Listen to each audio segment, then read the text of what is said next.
আজকে ভেজ মোমো বানাবো। গাজর, ক্যাপসিকাম, আদা, কাঁচা লঙ্কা, রসুন পাতা, বাঁধাকপি, রসুন, ক্যাপসিকাম, গাজর, বাঁধাকপি এগুলো গ্রেটারে ঘষে নিয়েছি। পেঁয়াজ ছোট ছোট করে কুচিয়ে নিয়েছি।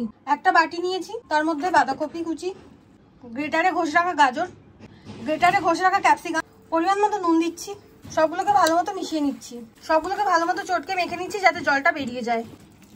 এরকমভাবে ভালো মতো চিপে নিয়ে জলটাকে বার করে নিচ্ছি। দেখতে পাচ্ছেন এরকমভাবে কতটা জল বেরোচ্ছে।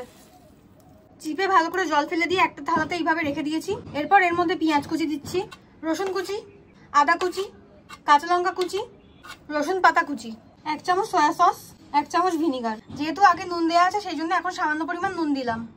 সবগুলোকে ভালো মতো মিশিয়ে নিচ্ছি। কড়াই সামান্য পরিমাণ তেল দিয়েছি, তেল গরম হয়ে গেছে। তার মধ্যে সবজিটা দিয়ে দিলাম। 2 মিনিট মিডিয়াম ফ্লেমে নেড়ে নিয়ে সামান্য পরিমাণ সবজি মশলা দিয়েছি। সবগুলোকে মিশিয়ে নিয়ে তারপর গ্যাস অফ করে দিলাম। পুরটা রেডি হয়ে গেছে, এবার একটু ঠান্ডা করে নেবো। একটা পাত্রতে 1 বাটি ময়দা নিয়েছি, তার মধ্যে পরিমাণ মতো নুন, 2 টেবিল চামচ সাদা তেল দিয়েছি। মিশিয়ে নিচ্ছি। অল্প অল্প জল দিয়ে এবার মেখে নেবো। ডোটাকে এইভাবে ঠেসে নিচ্ছি।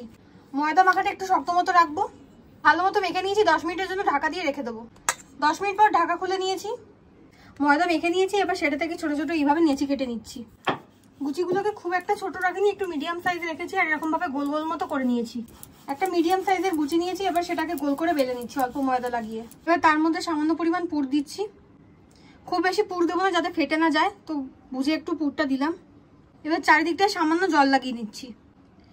এবার শাড়ির কুচি যেভাবে প্লিট করা হয় একটা একটা করে, সেরকম ভাবে এরকমভাবে গোল করে নেব। এভাবে গোল মতো করে নিয়েছি। এবার এক জায়গায় গিয়ে এভাবে আটকে দিচ্ছি।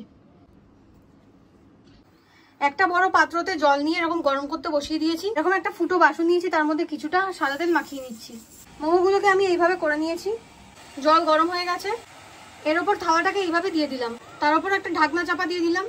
15 মিনিট পর ঢাকা খুলে নিলাম। মোমোগুলো ভাপে সেদ্ধ হয়ে গেছে, এবার নামিয়ে নেবো। বাকিগুলোকে এইভাবে একটা একটা করে মোমোর আকারে করে নিয়েছি, এবার ভাপিয়ে নেবো। মোমোগুলোকে একটা জায়গাতে নামিয়ে নিয়ে এইভাবে সাজিয়ে নিয়েছি। আজকের রান্না রেডি। রান্নাটা ভালো লাগলে লাইক, শেয়ার, কমেন্ট করবেন আর সাবস্ক্রাইব করতে ভুলবেন না।